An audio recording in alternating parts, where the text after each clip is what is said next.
বিসমিল্লাহির রহমানির রহিম। আসসালামু আলাইকুম প্রিয় দর্শক, আজকে আসছি বগুড়া জেলারই গাবতলী শরতলিতে নুর ইসলাম ভাইয়ের আদার হারভেস্টিং দেখার জন্য। সবসময় আপনাদেরকে আদা চাষ প্রসঙ্গে বিভিন্ন কথা বলছি। আজকে ভাইয়ের এখানে আসছি, আদা হারভেস্টিং দেখাবো, এই বিভিন্ন জাতগুলা নিয়ে কথা বলবো। নুর ইসলাম ভাই বাড়ি 1, বাড়ি 2 এবং থাইল্যান্ডের আদা নিয়ে কাজ করছে। এখানে তারই ধারাবাহিকতায় আমরা 2 থেকে 3টা পর্ব করছি সবগুলো জাত নিয়ে। এখানে আজকে যেটা দেখাবো এখন সেটা হলো থাইল্যান্ডের আদা। এটার ভালো মন্দ দিকগুলো আমরা নুর ইসলাম ভাইয়ের মুখে শুনবো। আসুন যাওয়া তোলো তো বাবা, দেখি কি অবস্থা। প্রিয় দর্শক, আমরা একবারে দেখাও, আদাগুলো তোলেন তো। এখানে 3-4টা বস্তা আমরা আদা তুলবো। এটা আসলে এমন একটা আটো জায়গা।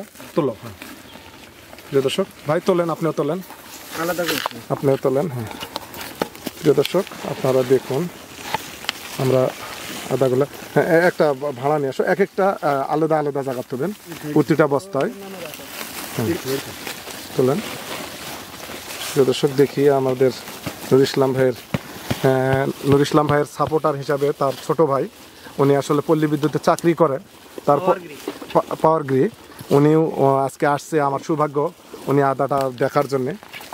দেখুন প্রিয় দর্শক কী অবস্থা আমাদের আদার, এটা কতটুকু হয়।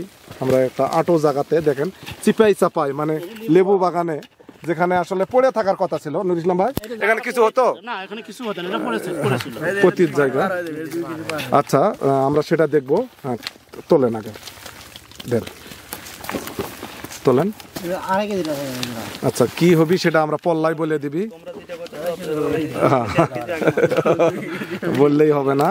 পাল্লা অনেক নিষ্ঠুর জিনিস, এটা আখেরাতেও আমাদের নেকি যেটা পাবেন সেটাই বললে হবে না। দেন। আচ্ছা দেখাচ্ছি। হ্যাঁ এটা নাও তো নুর ইসলাম ভাই। হ্যাঁ এটা নাও প্রিয় দর্শক, এটা একটা চাপ। হ্যাঁ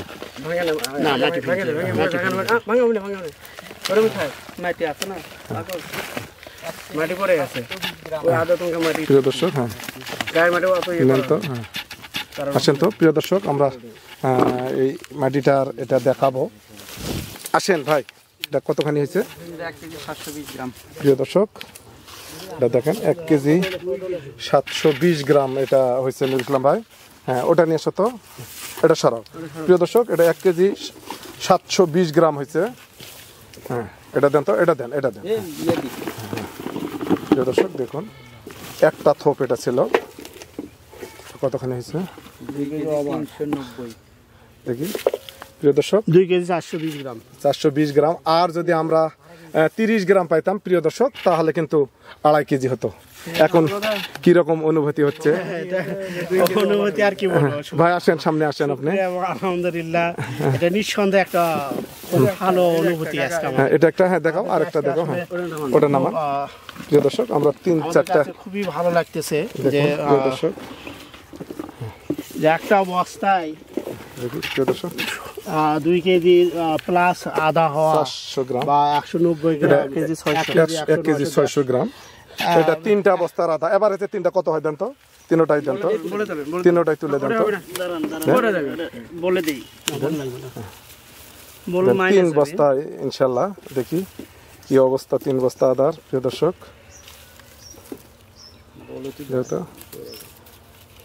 দেন তো, 3টা বস্তা আমরা তুলছি।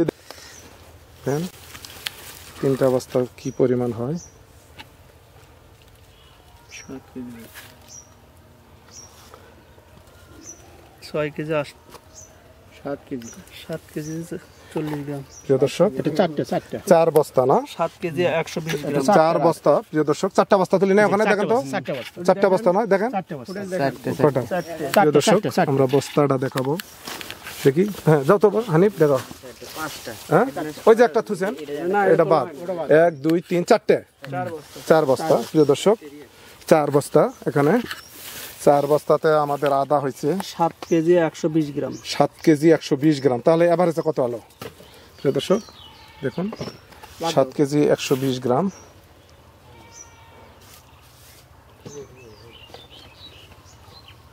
স্যার দেই এখন 7 কেজি 120 গ্রাম ভাগলো 4, 1 কেজি 780 গ্রাম। 1 কেজি 780 গ্রাম। প্রিয় দর্শক, চারটাতে আসছে। হ্যাঁ বাবা ধরো তো। প্রিয় দর্শক, আমরা 4টা বস্তাতে ওজন পাইছি হলো 7 কেজি 120 গ্রাম। মোটামুটি ভালো আসছে। আসো, তোমারই তো নাম কি? হানিফ। হানিফ, আসো। আসলে ভাইকে হানিফ সহযোগিতা করছে এই সর্বক্ষণিক। রোমান কিন্তু ক্যামেরা ধরে আছে, আমার ক্যামেরাম্যান রোমান বেশি করছে, হানিফও করছে, এখানে আছে, এরাও সবাই করছে। ভাই আপনার আমি এই প্রথম দেখলাম, হয়তো আসছি তখন দেখা হয় না, অনুভূতিটা কেমন মনে হচ্ছে যে প্রতি জায়গাগুলোতে আসলে আদা চাষের? আউযু বিল্লাহি মিনাশ শাইতানির রাজিম, বিসমিল্লাহির রহমানির রহিম। আমার অনুভূতিটা আজকে মনে হচ্ছে আমার বড় ভাই 3 নম্বর ভাই মোহাম্মদ নুরুল ইসলাম, উদ্যোক্তা, সাব্বাস বাংলাদেশ কৃষি ফার্ম। উনি চাকরি ছেড়ে দিয়ে এসে যে এই কৃষির সাথে সম্পৃক্ত হয়েছে, এটা আল্লাহর কাছে লাখো শুকরিয়া। উনি থাকার কথা হচ্ছে চাকরি জীবনে, তাই এসে কৃষির সাথে সম্পৃক্ত আছে, তার কাছে আমরা চিরকৃতজ্ঞ। এবং উনি অনেক পরিশ্রম করতেছে, দূর দূরান্ত থেকে কখন কোন জায়গায় যাচ্ছে জানি করে বীজ লেছে, যে কোন ওষুধ লাগবে, কখন কি লাগবে, তখন তার সাথে সহযোগিতা করতেছে আমার বড় ভাতিজা মোহাম্মদ রোমান আর হানিফ। যে আজকে যে আদাটা উৎপাদন হচ্ছে গড়ে অ্যাভারেজ 1 কেজি 780 গ্রাম, এটা অনেক, আল্লাহর কাছে লাখো শুকরিয়া, আলহামদুলিল্লাহ। হ্যাঁ, এটা চাওয়া পাওয়ার চাইতে অনেক কিছু হয়েছে আমার মনে হয়। এই জায়গাগুলো কিন্তু পড়ে থাকা জায়গা ভাই, এটা কোনো আবাদি জমি নয়। এই জমিটাতে আমার কোনো কিছু হইতো না, লেবু গাছটা ছিল, এর ভিতর হচ্ছে কিছু ঘাস লাগাচ্ছে, সেই ঘাসও কাটতো না আমার বড় ভাইয়েরা, এমন ঘাসও অপরিত্যক্ত হয়ে গেছিল, মানে গাছ যে গরু কাটে খাবে সেই মানুষও নেই আমাদের। কিন্তু সেই জায়গার যে আমার বড় ভাই যে এই যে আদার ফলন করে যে আজকে সফল উদ্যোক্তা হয়েছে, এটা আল্লাহর কাছে লাখো শুকরিয়া। আপনি এই দেশের বেকারদের জন্য কি বলবেন? ভাই তো আসলে চাকরি ছেড়ে কর্মজীবী মানুষ করছে। খালি আমার ভাই না, আমার ভাইস্তেরাও যে বেকার, আমার ভাইকে আমরা অনেক বলছি, আমার ভাইস্তেরাকে এসে বলছি যে তোমরা ভাইকে তোমরা সার্বিক সহযোগিতা করো, ভাই যেভাবে ডিরেকশন দেয় সেভাবে তোমরা কাজ করো, দেখবে যে তোমরা এগিয়ে যাবা। এবং আমাদের গ্রামের যারা বেকার আছে তাদেরকেও আমি উদ্দেশ্য করব, যখন পতির জমিগুলো আছে সেই পতির জমিগুলো ফেলে না রেখে এই আমার বড় ভাইয়ের মতন উদ্যোক্তা হয় এবং কৃষি ফলন উৎপাদন করলে পারে বেকার সমস্যাও দূর হবে এবং দেশও আমাদের লাভবান হবে এবং প্রতিটা পরিবারও লাভবান হবে। আলহামদুলিল্লাহ। এখন নুর ইসলাম ভাই তো বারবারই শুনছেন, নুর ইসলাম ভাই বিভিন্ন জাতগুলোর মধ্যে আপনি কোন জাতটাকে সিলেক্ট করছেন? এবং আসলে আমাদের কৃষিতে উদ্যোক্তারা আসে ভুলের কারণে ক্ষতিগ্রস্ত হয়, পাশেই একটা দেশীয় আদা আছে, আমরা এটারও একটা ভিডিও আপনাদেরকে আজকেই দিব। আপনার কোন জাতটা সর্বোচ্চ মনে হচ্ছে? আমার কাছে মনে হচ্ছে সেটা হলো সর্বোচ্চ থাইল্যান্ডের ফলন সর্বোচ্চ, তারপরেই বাড়ি 2, এরপরে হলো বাড়ি 1 করলে লাভবান হওয়া যাবে না। আপনি কোনটাকে সাপোর্ট করতেছেন? আসলে আজকে এই কথা বলবেন না যে আমি হয়তো এই যে থাইল্যান্ডে কাজ করি বা আপনার থাইল্যান্ডে, আপনার একটা তথ্য আমার একটা তথ্য দিয়ে এই দেশের একটা কৃষকের ভবিষ্যৎ নির্ভর করবে। আমরা সেটার জন্য বলছি না, বাস্তবতা হলো বাস্তবতার সঙ্গে কোনো গালগল্প বা অন্য কিছু চলে না। আমরা ভিডিওতে সরাসরি আপনারা আজকে দেখতে পারলেন যে হারভেস্টিং এই আদাগুলো, থাইল্যান্ডের আদার এই যে চেহারা, আজকে আমরা এটা বস্তা থেকে বের করলাম, এই যে এর চেহারা, এর যে ঘ্রাণ, এর যে কাঠামো, এই সব কিছু, এর প্যাটার্ন, সবকিছু সব দিক দিয়ে এই থাইল্যান্ডের কালারটা অন্য কোনো আদাতে পাবেন না, এটা আসলে। আর এটা যেভাবে এই যে লেন্থ এবং ওয়েট সব কিছু মিলে, এই দৈর্ঘ্য প্রস্থ মিলে এত বড় আসলে অন্য আদাটা হয় না, এবং এত মোটাও হয় না, সতেজও হয় না। এই জন্য আমি বলছি যে জাত নির্বাচন আমরা পরে তো আরো সুপরিকল্পিতভাবে আদা করতে চাচ্ছি, আমরা এই থাইল্যান্ড জাতকে প্রায়োরিটি দিব। ধন্যবাদ। হানিফ, তোমার কি মন করে কোন জাতটা ভালো? আমার কাছে যতগুলো আদা আমরা দেখছি তার মধ্যে থাইল্যান্ড এই আদাটা ভালো, এটা খেতেও ইনশাআল্লাহ ভালো হবে আশা করা। প্রিয় দর্শক, আসলে জাত আমরা যদি এখানে ওই জায়গাতে দেখাতে পারি না, এখানে একটা সামনে বস্তা আপনাদের দেখাবো। নুর ইসলাম ভাই আপনি দেখান তো, এটাই তোলেন তো, আপনারা ওই জায়গায় চিপার মধ্যে দেখাতে পারেন না, হয়তো বলবেন যে আমরা সাজে থুয়ে আমাদের প্রতিপক্ষের অভাব নাই, এখানে এটাতে সরাসরি আমরা তুলবো। ওই আদাগুলো নামে তো হতে পারবো। এই বস্তাটা আর ছায়ার ভিতরে আপনারা দেখুন, একটা বস্তা তোলো তো। থাইল্যান্ডের আদাটাকে আমরা কেন প্রায়োরিটি দেই এটা একটু যদি দেখেন আপনারা। এটা খুনে করো তো বাবা, পাশুন থাকলে নিয়ে আসো তো। প্রিয় দর্শক, ভিডিওটা লং হোক, তারপরে আপনাদেরকে বুঝাতে চাই আমরা। এই যে দেখেন কচুরি পানা কিন্তু এখানে নুর ইসলাম ভাই দিছিল, কচুরি পানাগুলো আছে। এই যে দেখুন এখানে একটা বস্তা, একটা ঢিপির উপর এখানে মাটিটাতে কোনো কিছু খাবার রস টস কিচ্ছু নাই। তারপরেও দেখুন যে আমরা কোনো সময়ই গল্প গুজবে বা আপনাদেরকে বিভ্রান্তর কারণে আমরা দেখাবো। এখানে দেখুন এই যে দুইটা চাপ, দুইটা থেকে হয়েছিল নুর ইসলাম ভাই। দুইটা গাছ এটা একটু আরো যদি রস পাইতো তাহলে কিন্তু আরো ভালো হতো আমার মনে হয়। হ্যাঁ, আমাদের কিছু আছে। দেখুন প্রিয় দর্শক, এটা একটা আলাদা একটা বস্তা। ওইভাবে হয়তো ইয়ে করো, আবার অফ করো, জিরো করো, ইয়ে করে অফ করে আবার অন করো। দেখো জিরো আছে কি? হ্যাঁ, 2 কেজি 160 গ্রাম। প্রিয় দর্শক, 2 কেজি 160 গ্রাম হয়েছে আমাদের একটা। আল্লাহ অশেষ রহমত। প্রিয় দর্শক, হাজার শুকরিয়া। যেটা এই বস্তাটা 2 কেজি 160 গ্রাম। আমাদের দেখাতে হবে না বা আমাদেরকে মানুষ বিশ্বাস করে দেখেই আজও আমরা এখানে আছি, ইনশাল্লাহ থাকবো। এখন কি অনুভূতি, তারপরে দেখা দরকার, এখন কি অনুভূতি হচ্ছে ভাই? বাস্তবিকভাবে দেখা এজন্য দরকার আছে, প্রয়োজনীয়তা আছে। বিশেষ করে আমরা বিভ্রান্ত যেন না হই। এই বিভ্রান্ত যাতে না হয়, এই বিভ্রান্ত থেকে কিভাবে আপনি বের হয়ে আসতে পারেন, আমরা কিভাবে বের হয়ে আসতে পারি, এই জন্যই সরাসরি সরজমিনে আজকে আমরা হারভেস্টিংটা থেকে দেখাচ্ছি আপনাদেরকে।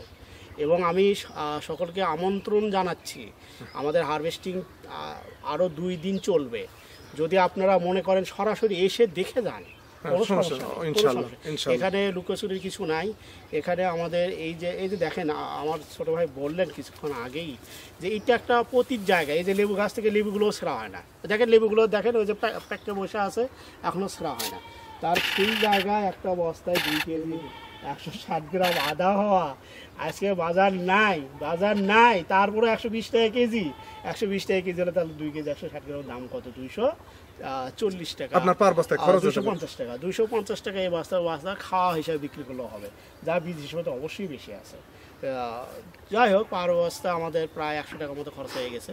আমরা 12,500 বস্তা আদায় করেছি। এবং আমরা এটা শুরু থেকে এখন অবধি পর্যন্ত আমরা বীজ হিসেবে যা করণীয় আমরা চেষ্টা করে যাচ্ছি এবং করে যাব। আগামী দিনে আপনাদেরকে যেন একটি নির্দিষ্ট ভালো গুণসম্পন্ন বীজ যেন আমরা আপনাদের হাতে তুলে দিতে পারি, এই নিয়ে আমরা কাজ করতেছি। আপনাদের কাছে আমরা আপনাদের দোয়া এবং আশীর্বাদ কামনা করছি। নুর ইসলাম ভাইকে অসংখ্য ধন্যবাদ এই বয়সে কৃষির হাল ধরার জন্য, এবং তার ভাই তাকে যেটুকু উৎসাহ সাপোর্ট দিছে। আসলে সে বলতে পারতো যে আমি চাকরি করি, তুই চাকরি কর। তাকে কৃষিতে অনুপ্রেরণা দিছে। তার ভাতি যারা শিক্ষিত, কিন্তু তারাও, আমি যতবার আসছি, হানিফ ওনার নাম কি, রোমান, এদের 2 ভাইকেই আমি ততবারই পাইছি যতবার আসছি। এ যাবৎ অন্তত আমি 15 থেকে 20 বার এখানে আসছি। শুধু একটাই ভয় ছিল, আমার কোনো চাকরি নিয়ে ভয় নাই। নুর ইসলাম ভাইকে আমি চাকরি ছাড়াইছিলাম। আমার একটি কথাতে একটি চেয়ারের মধ্যে বসে বলছিলাম যে ভাই, কোনো সুস্থ মানুষ চাকরি করতে পারে না, আপনি যদি কৃষি করেন তাহলে চাকরি আপনি ছাড়তে হবে। উনি বললো চাকরি ছাড়িয়ে দিলাম। আমার খুব ভয় ছিল যে সে যদি আদাতে ফেল করে তাহলে আমার একটা লজ্জার ব্যাপার। আমি আজ অসুস্থ মানুষ, আমার কানের সমস্যা হয়ে গেছে কথা বলতে বলতে। তারপরেও যখন বলছে ভাই আমি আজকে আদা হারভেস্টিং করছি, আমি আমার জীবনের মায়া করি নাই। আমি 3 দিন থেকে হাসপাতালে ঘুরতেছি। ইদানিং ফোনের সার্ভিসগুলো কম পাচ্ছেন, আপনারা মনোক্ষুণ্ণ হবেন না। নুর ইসলাম ভাইয়ের প্রতিটা মোবাইলের নাম্বার দেওয়া থাকে, আপনারা ভিডিওতে ডিসক্রিপশনে যাবেন, প্রতিটা ভিডিওতে দেই। আমরা চাই কৃষিকে নাম্বারটা বলে দেবো ইনশাআল্লাহ, বা লিখে দেবো। সবচেয়ে যেটা বড় ব্যাপার, আমি একাই সারা দেশের মানুষকে সার্ভিস দিতে পারবো না। এরকম নুর ইসলাম ভাইয়ের মতো হাজার হাজার চাষি, আমার রুবেলের মতো হাজার হাজার চাষি এদেশে তৈরি হবে। এই নোমানের মতো, এর মতো হাজার হাজার উদ্যোক্তা থাকবে। তাদের মাধ্যমে এই দেশ কৃষিকে সমৃদ্ধ করা সম্ভব। আর আপনারা যারা বেকার আছেন, বসে না থেকে কিছু করেন, কিছু করে দেশ এবং জাতিকে উন্নয়নের, বিশ্বের প্রতিটা ক্ষেত্রে করোনার মধ্যে দেখা গেছে কৃষি আমাদেরকে ধারক বাহক ছিল, টাকা ছিল না। আপনার ঘরে যদি টাকা থাকতো তাহলে এই টাকা আপনি কিন্তু খাইতে পারতেন না, এই টাকা দিয়ে কিন্তু আপনি চলতে পারবেন না। আপনাদের কৃষিকে প্রাধান্য দিতে হবে। যারা বাংলাদেশের কৃষির ধারক বাহক, তারা আমাদের দেশের কৃষি পণ্যগুলোকে অবশ্যই মূল্যায়ন করেন। আজকে আমাদের যে আদা আপনারা মার্কেটে নিয়ে যান, এই আদার সাথে বাহির দেশ থেকে যে কেরালার আদা আসছে ডালাত শুকে গেছে। আপনারা যারা ভোক্তা তাদেরকে আমি অনুরোধ করব আমাদের দেশীয় পণ্যগুলো আপনারা নেওয়ার এবং খাওয়ার চেষ্টা করেন, তাহলে আমাদের দেশের চাষি বাঁচবে। আজকে যখন 100 টাকা 120 টাকা কেজি বিদেশি আদা কিনতেছেন, যখন আমাদের মতো এই নুর ইসলাম ভাইয়ের মতো দীর্ঘদিন অসুস্থতার মাঝেও ঘুরে ফিরে চাষি তৈরি করছি, তারা যখন এই আবাদ ছাড়ে দিবে, ওই কেরালার আদায় আপনাকে বলবে 1200 টাকা কেজি, ওই চায়নার আদা যেটা ডালিতে শুকে যায় সেই আদাটাই বলবে যেটা আর দিচ্ছে না আমাকে অমুক দেশ তমুক দেশ, তখন আমরা হাহাকারে পড়বো। তাই চাষিদেরকে অনুরোধ করব বিভ্রান্ত না হয় আপনারা নিজেদের পণ্য নিজেরা উৎপাদন করে নিজেরা খান। যারা ইনপুট করুক এক্সপোর্ট করুক তাদের পণ্য আপনারা যদি না কিনে দেশীয় পণ্য দেশীয় কৃষককে প্রাধান্য না দেন, তাহলে একদিন দেখবেন এই বছর কিন্তু আলু যখন চাষ বাদ দিছিল মানুষ কম করছিল ৭৭ টাকা কেজি আপনারা কিনে খেতে বাধ্য হচ্ছেন। আর এখন আজকে আপনারা 10 টাকা পাচ্ছেন, কেন পাচ্ছেন? আমাদের দেশের চাষিরা করছে বলে। আজকে চাষিরা বাদ দেখ, কলা আজকে চাষিরা বাদ দিছে, আপনি 20 30 50 টাকার নিচে কিন্তু কলা খাইতে পারেন না। কুসর আজকে চাষিরা বাদ দিছে, আপনি কিন্তু 100 টাকার নিচে গুড় কিনতে পান না, গুড়ের মতো কিনতে পান। তাই আমি অনুরোধ করব ভোক্তাদেরকেও, আপনারা যদি সচেতন হন, আপনারা যদি সজাগ হন, আপনারা নিজেদের দেশের পণ্যকে প্রায়োরিটি দেন, তাহলে আমি মনে হয় এরকম হাজারো কৃষক এদেশে হাজারো বেকার এই কৃষি করে দেশকে উন্নয়নের শিখরে নিয়ে যাবে। বাংলাদেশ থেকে যখন বিদেশিতে ডলার দেওয়া হয় তখন বাংলাদেশের অর্থের সংকট পড়ে, আর বাংলাদেশের অর্থ যদি বাংলাদেশে ব্যবহার করা হয় তাহলে অর্থের সংকট, ডলারের সমস্যা হবে না। তাই আমি এই ভিডিওটার মাধ্যমে দেশের যারা ধারক বাহক তাদেরকে অনুরোধ করব, আমি আদেশ করার মতো যোগ্যতা বা আমার ক্ষমতা নাই, আমি নিতান্ত একজন গ্রামের কৃষক, হত দরিদ্র পরিবারে জন্মগ্রহণ করে আমি দেশের বিভিন্ন প্রান্তে ছুটে বেড়ে এরকম হাজারো নুর ইসলামকে যখন আদা চাষ সে আনছি, কৃষিতে আনছি, তখন যদি তারা ধসে পড়ে যায় তাহলে এই কৃষিগুলো বিলুপ্ত হয়ে যাবে। মাছ চাষে প্রতিটা বাড়িতে মাছ চাষ, আদা চাষ, বিভিন্ন পণ্য যখন এদেশের অ্যাবল তৈরি হচ্ছে তখন বহির্বিশ্ব থেকে ইম্পোর্ট করার কোনো দরকার নাই। যে পণ্য আমাদের দেশে নাই সেটা ইম্পোর্ট করে আমাদের দেশের চাহিদা মেটাতে পারি, কিন্তু আমাদের দেশের যে পণ্য আছে সেটা ইম্পোর্ট করে আমাদের দেশের চাষির সর্বনাশ আপনারা করবেন না, তাহলে এক সময় আপনারা পড়বেন না ভোগান্তে, আমাদের দেশের সাধারণ জনগণ ভোগান্তে পড়বে এবং আমরা অন্যের উপর নির্ভরশীল হব। আমাদের দেশ সোনার দেশ, আমাদের মাটি সোনার মাটি, আমাদের দেশের কৃষক পরিশ্রম করে আজকে সোনা ফেলাতে পারে। যেখানে কিছুই হতো না, ভাই বললো যেখানে ঘাসও হতো না সেখানে সোনার মতো আদা যান ওয়ার্ল্ড বিশ্বে, আপনি এই আদার সাথে যদি কোনো আদা আপনি বানাতে পারেন তাহলে আমি এই আদা আর কাকু চাষ করতে বলবো না। তাই আবেগে অনেক কথা বলি, আমার কোনো কথা আপনারা মনক্ষুণ্ণ হবে না। আমি এটাই বুঝাতে চাই, আপনারা আমাদেরকে বাঁচতে দেন, আমরা বাঁচতে চাই, চাষি আমরা ভালো থাকতে চাই, আমাদের পরিবার পরিজনকে দেশের মানুষকে নিয়ে আমরা ভালো থাকতে চাই, এটাই আমাদের চাওয়া, এর বেশি কিছু আমরা চাই না। তাই দেশীয় পণ্যগুলা যখন আমাদের দেশে অ্যাভেলেবল উৎপাদন হবে তখন আমরা অবশ্যই বাহির দেশ থেকে ইম্পোর্ট করব না। আজকের ভিডিওটা এই পর্যন্তই। নুর ইসলাম ভাইকে স্বাগতম জানাই। সে শেষ বয়সে আসে রসুন আদা বিভিন্ন কৃষিগুলা নিয়ে, আমার একটি মানুষের মূর্খর কথা শুনে সে যে জীবনের সর্বোচ্চ ঝুঁকি নিয়ে এই কৃষি করছে, এই জন্য আল্লাহ যেন তাকে কখনোই কোনো বিপদে না ফেলায়। আমরা তার জন্য দোয়া করব, তার সুস্থতা কামনা করব এবং হাজারো নুর ইসলাম এদেশের আনাচে কানাচে তৈরি হোক। আমি হয়তো চিরদিন বাঁচবো না, আমার জন্য দোয়া করবেন। আমি চরম অসুখে ভুগতেছি, আমি বিভিন্ন পণ্য বিভিন্ন নিয়ে আমি বিভিন্নভাবে হক কথাগুলা বলি, হক কথাগুলা কাউকে ভালো লাগে না, আমাকে দোষারোপ করবেন না। আপনারা একটি মানুষ কোনো দিনই সবার ভালো করতে পারে না, আমি মনে করি আমি সবার ভালো করব। আর আমাকে কেউ বুঝবে আমি এটা মনে করি, আমাকে কেউই বুঝে না, মনে করে যে নুর ইসলাম ভাইরা ডাইছি নিজের পকেটের টাকা খরচ করে নুর ইসলাম ভাইরা এক কাপ চার আশায় বাংলাদেশে ঘুরি না। কেন ঘুরি?